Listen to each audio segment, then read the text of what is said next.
जय हिंद मेरे दोस्तों। मैं अभिराज आपके अपने यूट्यूब चैनल स्नेही एजुकेशन सेंटर पर स्वागत करता हूं। आज से हम टेस्ट सीरीज शुरू करने वाले हैं जिसमें हम पिछले सभी एग्जाम पीसीएस में आए गए सवालों को टॉपिक वाइज करने की कोशिश करेंगे। आज जो हमने टॉपिक लिया हुआ है भारत के राष्ट्रपति। आपको पता होना चाहिए भारत का राष्ट्रपति जो है वेरी इंपॉर्टेंट टॉपिक है, क्योंकि कोई भी ऐसा एग्जाम नहीं है जिसमें अगर पॉलिटी से सवाल आते हैं और भारत के राष्ट्रपति से सवाल ना आए। तो देर न करते हुए चलते हैं टॉपिक की ओर।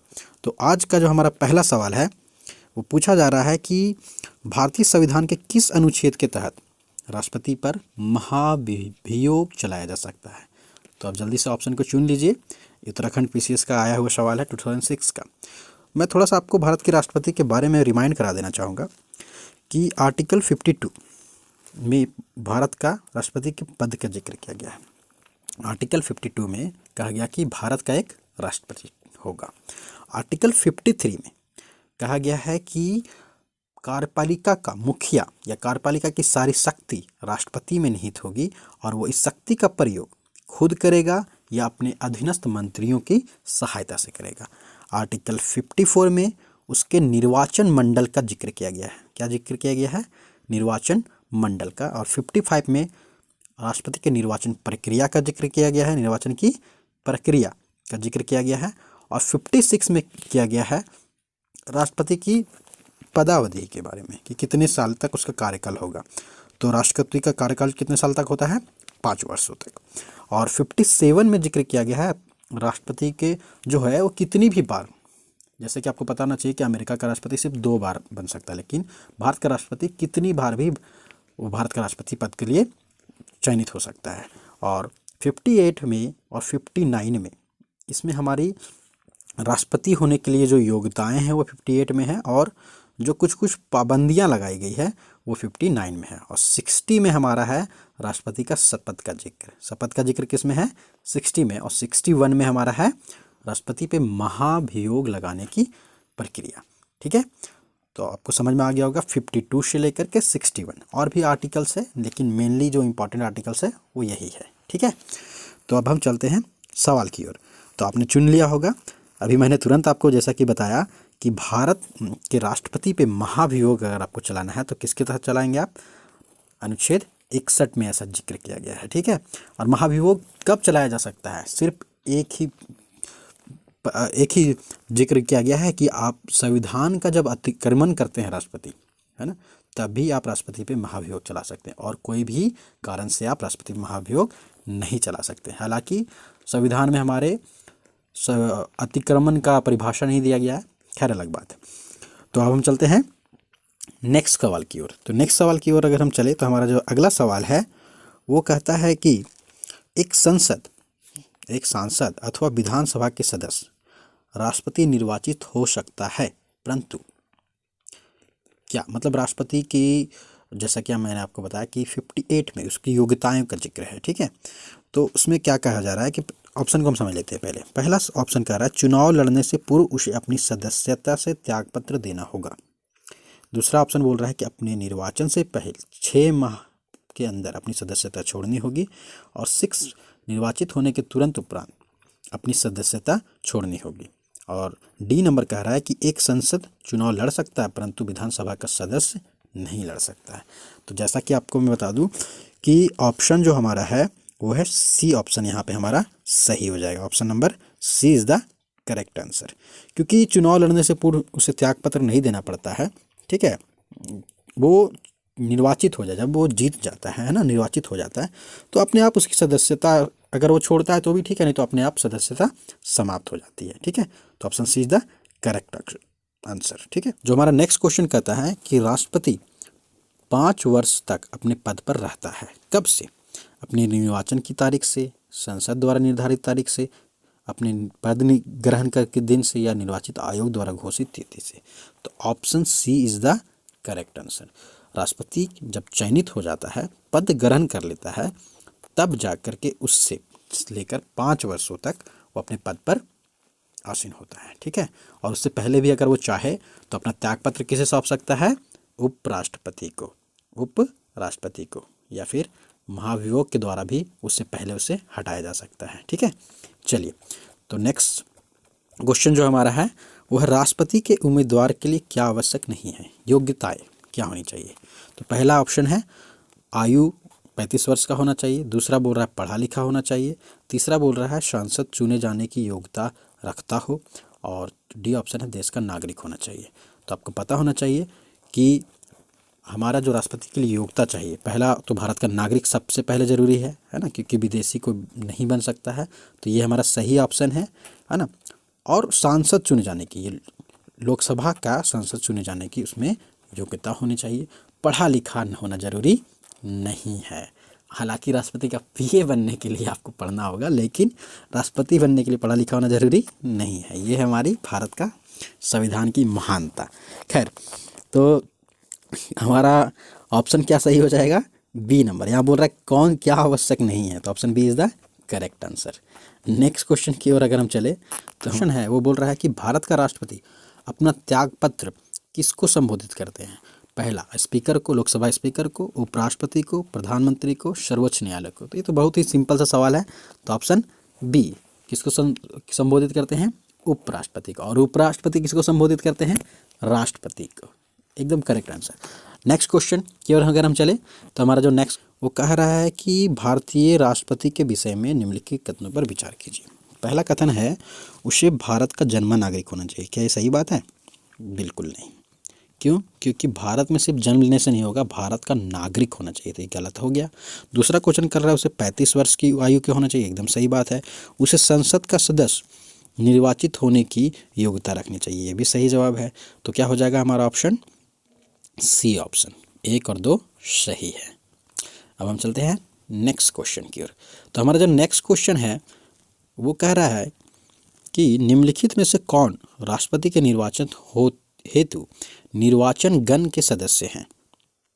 राष्ट्रपति के निर्वाचन मंडल में कौन कौन लोग होते हैं ये बोला जा रहा है। ठीक है, तो आपको मैं बता दूं कि भारत के राष्ट्रपति के निर्वाचन मंडल में पहला जो होता है वो संसद के निर्वाचित सदस्य, संसद के निर्वाचित सदस्य, ध्यान से समझिएगा बात को, मैं बोल रहा हूँ संसद के निर्वाचित सदस्य, मनोनीत जो सदस्य होते हैं राज्यसभा में 12, लोकसभा में तो खैर खत्म हो गया अब, वो सदस्य नहीं। और विधानसभा के निर्वाचित सदस्य, कहाँ के? विधानसभा, राज्यों के विधानसभा के निर्वाचित सदस्य।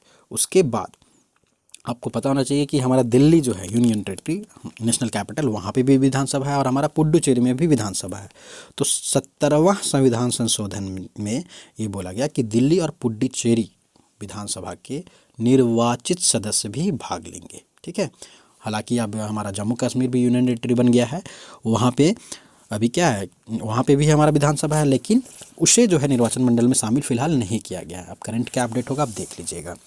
तो इस तरीके से हम समझने की कोशिश करें तो कौन सा ऑप्शन सही हो जाएगा? संसद के दोनों सदनों के सभी सदस्य नहीं, मैंने क्या बताया, निर्वाचित सदस्य, पहला गलत। राज्य विधानसभाओं के सभी निर्वाचित सदस्य, एकदम सही बात बोल रहा है। संघ राज्य क्षेत्रों के विधानसभाओं के सभी निर्वाचित सदस्य, ये पुराना सवाल है तो इसके हिसाब से ये भी सही हो जाएगा, है ना। संघ राज्य क्षेत्र के विधानसभा के निर्वाचित सदस्य बोल रहा है। राज्यपाल और उपराज्यपाल नहीं, राज्यपाल और उपराज्यपाल उनकी वोटिंग में निर्वाचन में भाग नहीं लेते हैं। तो इस तरीके से हमारा कौन सा ऑप्शन सही हो जाएगा? केवल 2 और 3, B option is the correct.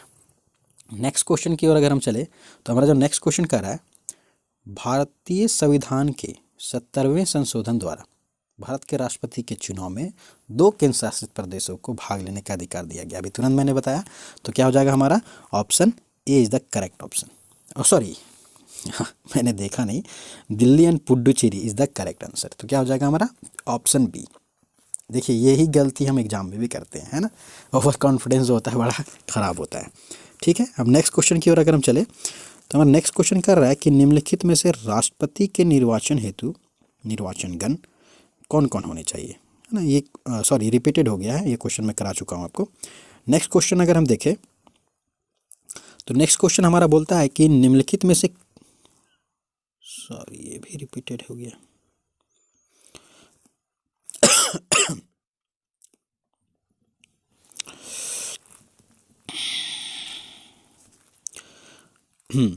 तो अगला हमारा जो सवाल है, भारत में राष्ट्रपति का चुनाव किया जाता है, कैसे किया जाता है? राष्ट्रपति का चुनाव पहला ऑप्शन है प्रत्यक्ष निर्वाचन द्वारा, दूसरा है एकल संक्रमणीय मत द्वारा, तीसरा है अनुपातिक मत प्रणाली द्वारा, दूसरा है खुला बैलेट प्रणाली द्वारा। तो option B is the correct option. आपको मैं बता दूं, राष्ट्रपति का जो निर्वाचन की प्रक्रिया है उसका जिक्र किस पे किया गया है? अनुच्छेद 55 में किया गया है, आर्टिकल 55। उसमें क्या कहा गया है, ध्यान से समझिएगा। राष्ट्रपति का निर्वाचन जो होता है, ठीक है, पहला नंबर अप्रत्यक्ष विधि से होता है। मतलब हम जो है, जैसे कि लोकसभा या विधानसभा के संसद को हम चुनते हैं, ठीक है, लोकसभा के संसद को, विधानसभा के विधायक को हम जैसे चुनते हैं, तो हम क्या राष्ट्रपति का चुनाव करते हैं? नहीं। हाँ, हालांकि अमेरिका में जो है वो राष्ट्रपति का चुनाव क्या होता है सॉरी, प्रत्यक्ष विधि से होता है, लेकिन हमारे यहाँ अप्रत्यक्ष विधि से होता है। कौन चुनता है इनको? अभी मैंने बताया आपको, सांसद के निर्वाचित सदस्य और विधानसभा के निर्वाचित सदस्य। और तो पहला क्या हो जाता है? अप्रत्यक्ष विधि से। उसके बाद क्या होता है कि अनुपातिक प्रतिनिधित्व प्रणाली के द्वारा चुना जाता है, ठीक है। ऑप्शन क्या रहेगा? अनुपातिक प्रतिनिधित्व प्रणाली या एकल संक्रमणीय मत द्वारा, ठीक है। तो एकल संक्रमण अनुपातिक प्रतिनिधित्व प्रणाली क्या है, मैं आपको समझाऊंगा नेक्स्ट क्वेश्चन में।